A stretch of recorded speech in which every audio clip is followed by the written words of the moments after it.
Hello friends, welcome to my channel. अभी तक 2 lecture हो चुके हैं। फर्स्ट लेक्चर में आपको डेफिनेशन बताया गया था और फर्स्ट सेक्शन 1, सेक्शन 2 जो डेफिनेशन क्लॉजेस थे उसमें, और कल हमने किया था सेक्शन 3, 4, 5 एंड 6। तो हम इसको रिवाइज करते हुए चलते हैं। सेक्शन 3 में relevancy of fact and fact in issue के बारे में बताया गया था। सेक्शन 4 में हमारा रेस्ट जेस्टे सेम ट्रांजेक्शन के बारे में बताया गया। सेक्शन 5 कॉज इफेक्ट के बारे में बताया गया, सेक्शन 5, एंड देन सेक्शन 6 आपका motive, preparation, subsequent and previous conduct के बारे में बताया गया। अब हम हैं सेक्शन 7 पे। तो section 7 is about introduction of new facts. तो पढ़ लेते हैं इसको। Facts necessary to explain or introduce a fact in issue or relevant fact, or which support or rebut an inference suggested by a fact in issue or relevant fact, or which establish the identity of anything or person whose identity is relevant, or fix the time or place at which any fact in issue or relevant fact happened, or which show the relation of parties by whom any such fact was transacted. Relation of parties by whom any such fact was transacted are relevant in so far as they are necessary for that purpose. इसको थोड़ा सा break करके पढ़ेंगे। क्या क्या चीज जो main highlighted points हैं वो है आपका फैक्ट्स नेसेसरी टू एक्सप्लेन। कोई भी नया फैक्ट अगर इंट्रोड्यूस हो रहा है तो, और कोई इंट्रोडक्शन है नए फैक्ट का, उस फैक्ट को एक्सप्लेन करने के लिए कोई फैक्ट हो, वो फैक्ट इसमें इंक्लूड होता है।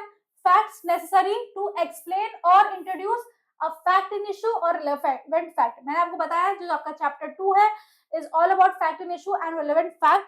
ये चैप्टर आपका सेक्शन 3 से लेकर सेक्शन 50 तक रहेगा, जिसमें सारे ग्राउंड्स रहेंगे कि किस किस कौन कौन से फैक्ट्स आपके रेलेवेंट रहेंगे, फैक्ट और या फैक्ट इन इशू रहेंगे।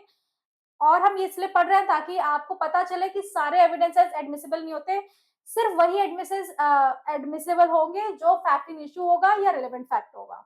तो जो सेक्शन 7 है, कोई भी नया फैक्ट अगर इंट्रोड्यूस कर रहा है या उसको एक्सप्लेन करने के लिए कोई फैक्ट है जो रिलेवेंट है या फैक्ट इन इशू है, एक तो वो आपका रहेगा इसमें।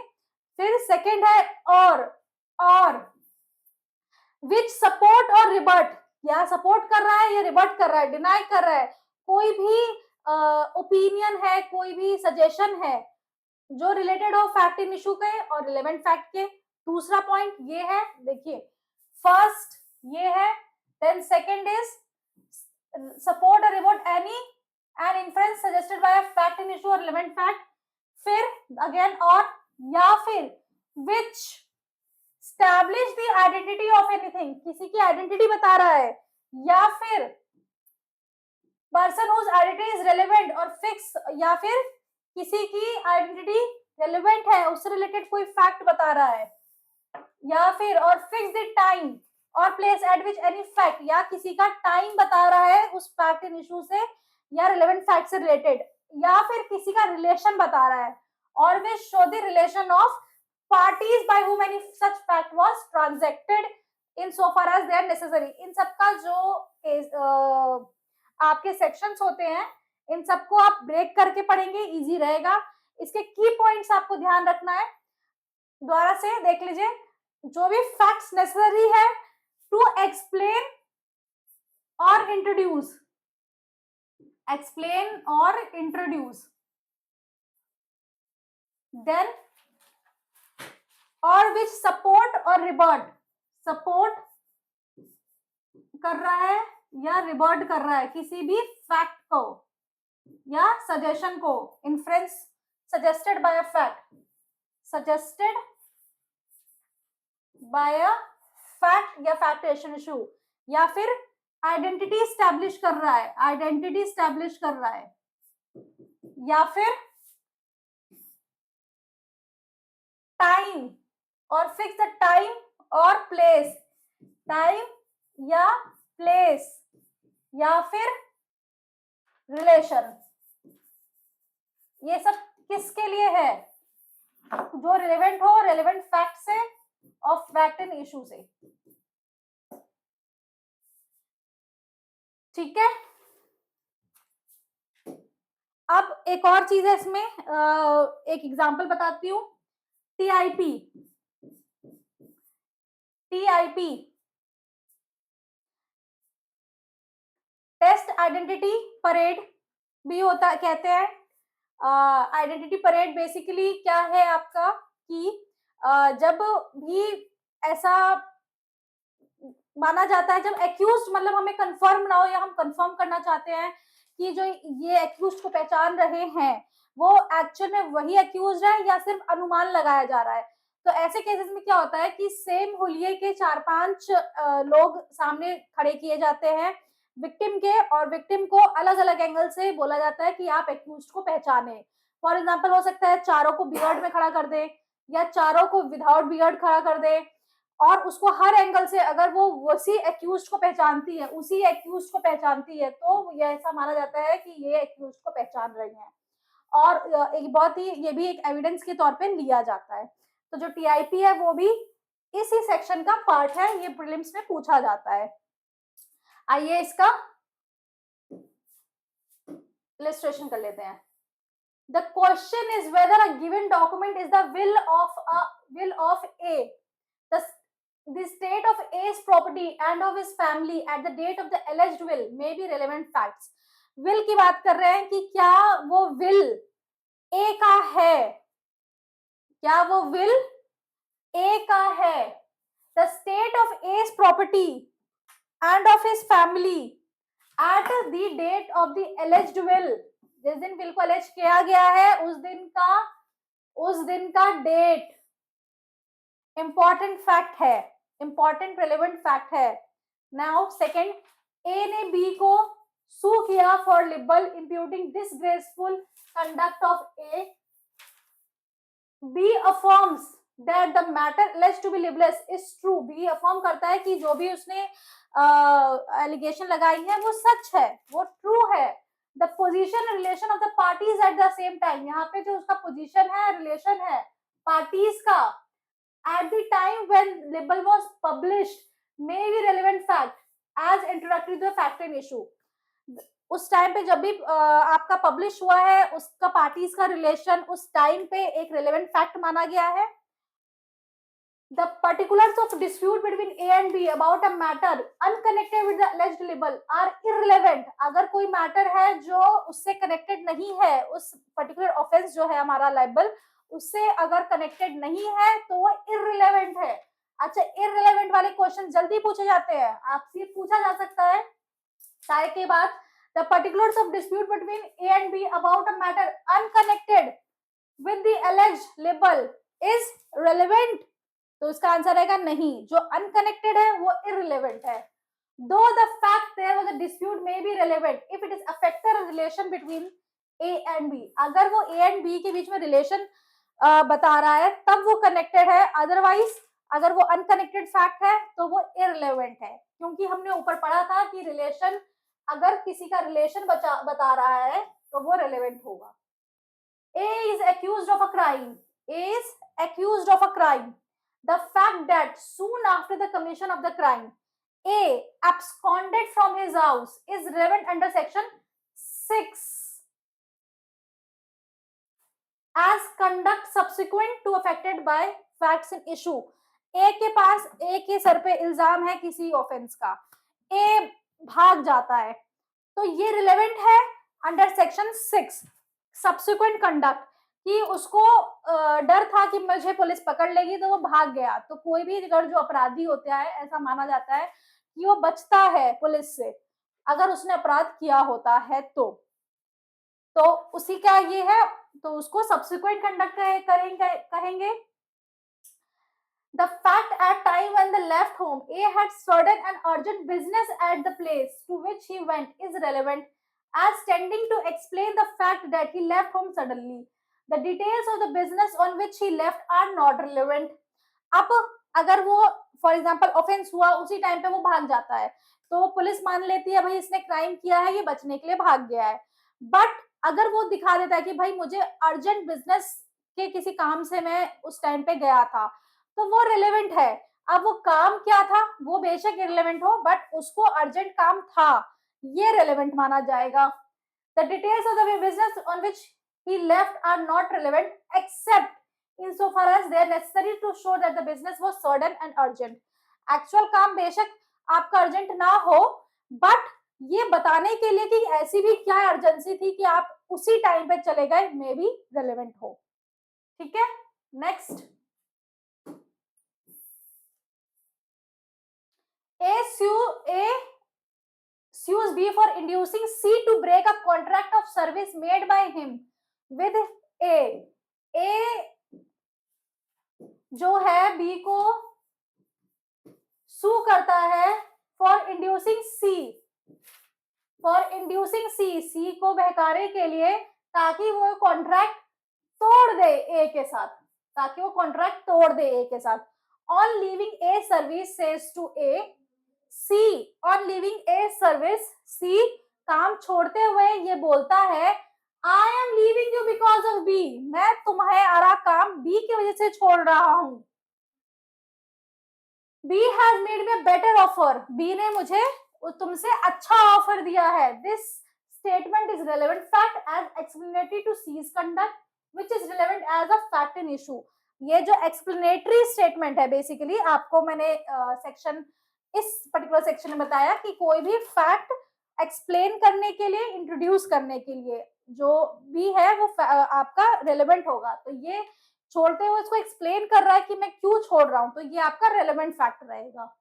Then A accused of theft, A जो है थेफ्ट के लिए इसको अक्यूज किया गया है, is seen to give the stolen property to B. Is accused of theft is seen to give the stolen property to B. इसने B को चोरी की हुई सामान दिया. Who is seen to give it to A's wife? Who is seen to give it to A's wife? जो कि उसने A की वाइफ को दिया. B says he delivers it. A says you are to hide this. B's statement is relevant as explanatory to a fact which is part of the transaction. A accused है theft के लिए, is seen to give a stolen property to B, who is seen to give it to A's wife. A चोरी का इल्जाम है जिसने property B को दी और A को दी कि A की वाइफ को दी कि तुम इसको संभाल के रखो. और जो स्टेटमेंट है B का as he delivers it कि A says you hide this, B का जो स्टेटमेंट है कि A ने कहा है तुम इसको छुपा दो, तो ये स्टेटमेंट एक्सप्लेनेटरी स्टेटमेंट है, ये भी रेलेवेंट रहेगा. A is tried for riot. A is tried for riot basically में जो दंगे जिसे हम कहते हैं, तो A जो है उसका ट्रायल चल रहा है राइट के लिए, वो ऑफेंस के लिए लाइबल ऑफेंस में, and is proved to have marched at the head of mob. और ऐसा प्रूव हो जाता है कि उसी ने सब कुछ, मतलब उसको हेड किया है, उसको पूरे मॉब बेसिकली एक गैदरिंग ऑफ पीपल उनको लेके गए हैं for right. The cries of the mob are relevant as explanatory of the nature of the transaction. ठीक है, तो जो भी आपके इंपॉर्टेंट थे इसमें कि इंट्रोडक्शन ऑफ फैक्ट हो, जो एक्सप्लेनेटरी नेचर हो, relation of things, time and place, कोई भी सजेशन, इन्फ्रेंस आपका रिवर्ट हो, सपोर्ट कर रहे हो, ये सारे आपके रेलेवेंट रहेंगे. Now section 8, where there is a reasonable ground to believe that 2 or more persons have conspired together to commit an offense or an actionable wrong, anything said or done or written, कुछ भी कहा गया हो, किया गया हो, लिखा गया हो, by any of one such person in reference to their common intention after the time when such intention was first entertained by any one of them is a relevant fact as against each of the person believed to be so conspiring, as well as for the purpose of proving the existence of conspiracy, as for the purpose of showing that any such person was a party to it. तो basically जो आपका section 8 है वो conspiracy से deal करता है. तो इसके की एलिमेंट्स क्या हैं? पहले तो 2 या 2 से ज्यादा लोग हों, कॉन्स्पिरेसी हो, कॉमन इंटेंशन हो, उनका शेयरिंग हो, सिर्फ मन में सोच लेना नहीं होता है, शेयरिंग भी इंपॉर्टेंट होता है कि आप अपना कॉमन इंटेंशन शेयर कर रहे हैं सामने वाले से, सामने वाला भी एग्री कर रहा है, किस चीज के लिए, किसी ऑफेंस को करने के लिए, कोई एक्शनेबल रॉन्ग करने के लिए। अब उसके इन्फ्लुएंस में वो कुछ कहता है, करता है, लिखता है, ठीक है, उस कॉमन इंटेंशन के लिए, और उसके कुछ टाइम बाद कोई एक बंदा उनके कहने सोचने के हिसाब से कोई एक छोटा सा भी एक्ट करता है, तब ये सेक्शन एप्लीकेबल हो जाता है। बट यहाँ पे क्या क्वेश्चन होता है, एग्जांपल्स कैसे आते हैं कि दो लोग थे, उन्होंने अपना कॉमन इंटेंशन शेयर किया, उन्होंने उसके लिए पूरा प्रॉपर तैयारी व्यारी कर ली, लिख लिया कब हम क्या करेंगे कैसे करेंगे, बट एग्जीक्यूट नहीं करते हैं, उसमें से एक बंदा आपका बैकआउट कर जाता है, तो क्या ये इस सेक्शन में आएगा? नहीं। क्यों? क्योंकि एंटरटेन नहीं किया गया, उसका किसी ने भी उस पर एक्ट नहीं किया, तो कॉन्स्पिरेसी नहीं मानी जाती है। ठीक है, इसके इलस्ट्रेशंस देख लीजिए। Reasonable grounds exist for believing that A has joined in a conspiracy to wage war against the state. The fact that B procured arms in Europe for the purpose of conspiracy, C collected money in Kolkata for a like object, D persuaded persons to join the conspiracy in Mumbai, E established writings advocating the object in view at Agra, and F transmitted from Delhi to G at Singapore. The money which C had collected at Kolkata and the contents of a letter written by H giving an account of the conspiracy are each relevant both to prove the existence of the conspiracy and to prove A's complicity in it, although he may have been ignorant of all of them, and all the person by whom they were done were strangers to him, although they may have taken place before he joined the conspiracy or after he left it. तो basically इसमें आपको ये इस example में बताया गया है, waging war से रिलेटेड है कि reasonable grounds exist for believing that A has joined in a conspiracy to wage war. इसमें सबका एक एक आपको पार्ट बता दिया गया है कि बी ने ये किया, सी ने ये किया, कोई पैसे लेके आया, किसी ने लोग इकट्ठा करे और किसी ने आर्म्स इकट्ठे करे, बट कोई भी एक दूसरे को जानता नहीं है, कोई भी एक दूसरे को जानता नहीं है, किसी से मिला नहीं है, देखा नहीं है, बट सबको पता है कि हम इस पर्पस के लिए ये बंदा ये चीजें कर रहा है। ठीक है, अब इसमें क्वेश्चन ये था कि C had collected Kolkata and the contents of a letter written by H giving an account of the conspiracy are each relevant. जो भी सबने किया वो सब relevant है, both to prove the existence of the conspiracy को prove करने के लिए and to prove A's complicity in it, although he may have been ignorant of all of them. हो सकता है सब एक दूसरे से इग्नोरेंट हो, बट सबने किया एक ही पर्पस के लिए, सबको पता था कि ये काम कॉन्स्पिरेसी से हो रहा है और हम इस ऑफेंस के लिए कर रहे हैं, तो सब के सब लाइबल होंगे, even the A will be liable, although उसको पता हो या नहीं पता हो कि कौन कौन क्या है या उसका सब में शामिल हो या ना हो। In it, although he may be ignorant of them, and all the person by whom they were done were strangers to him, and although they may have taken place before he joined the conspiracy or after he left it. ठीक है, now section 9, facts not otherwise relevant are relevant. इसको हम कहते हैं plea of alibi. Plea of alibi, very important question. Plea of alibi, basically इसमें हम plea of alibi लेते हैं कि जब ये ऑफेंस हुआ था तो मैं उस टाइम यहाँ था ही नहीं, जब ऑफेंस हुआ था तो मैं उस ऑफेंस के टाइम पे था ही नहीं। कल के लेक्चर में मैंने आपको संतोष कुमार सिंह वर्सेस सीबीआई का एक केस बताया था, Santosh Kumar Singh versus through CBI का केस बताया था। इसमें मैंने आपको लास्ट में बताया था कि जो संतोष कुमार सिंह थे, एक्यूज्ड थे, वो प्ली ऑफ एलिबाई लेने का भी ट्राई करते हैं कि जब वो ऑफेंस हुआ था उस टाइम पे मैं अपने क्लासेस अटेंड कर रहा था। इसके क्लासेस जो ड्यू के थे, इवनिंग बैच था जहाँ पे क्लास 6 o'clock से स्टार्ट हो जाता है, वो एक्चुअली वहाँ 6:20 के करीब पहुंचे थे और वो थ्रेटन करते हैं गार्ड को भी कि वो तुम टाइमिंग लिखो कि मैं 6 बजे टाइम से आ गया था, बट गार्ड मना कर देता है ऐसा करने से और टाइम उसमें शो होता है कि वो लेट पहुंचा था उस दिन, जिसकी वजह से वो प्रूव होता है कि हो सकता जब ये यहाँ नहीं था तो पूरे चांसेस है कि ये वहां हो उस टाइम जब ऑफेंस हुआ हो। तो बेसिकली ये था plea of alibi. Plea of alibi के और भी काफी सारे एग्जांपल्स हैं जो हम आगे करेंगे। इसको पढ़ लेते हैं सेक्शन को। फैक्ट्स जो कि वैसे रिलेवेंट ना हो पर आर रिलेवेंट, अब वो यहाँ था नहीं था उससे कोई मतलब नहीं है, बट क्योंकि ऑफेंस हुआ था तो ये एक जो फैक्ट है कि उसका यहाँ ना होना रेलेवेंट माना जाता है। सो if they are inconsistent with any fact in issue are relevant fact, if by themselves or in connection with other facts they make the existence or non-existence of any fact in issue or relevant fact highly probable or improbable।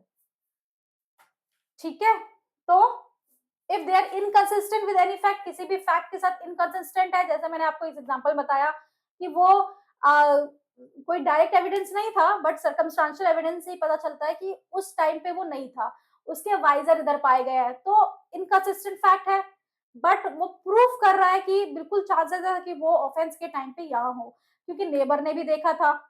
उसके बाद if bye themselves और in connection with other facts they make the distance, connection of facts है, neighbour ने देखा था, visor के pieces मिले थे, उसके हाथ पे चोट था, ठीक है।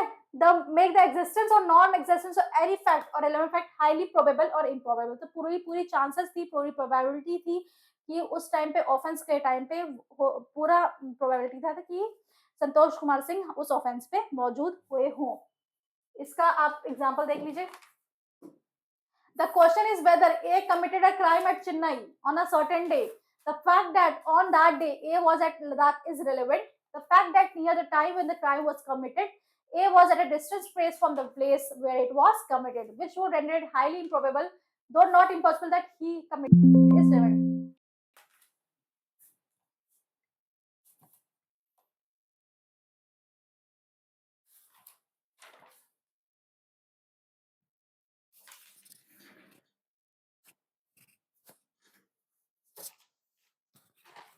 ठीक है, आज के लेक्चर के लिए इतना ही। Thank you so much for watching my video.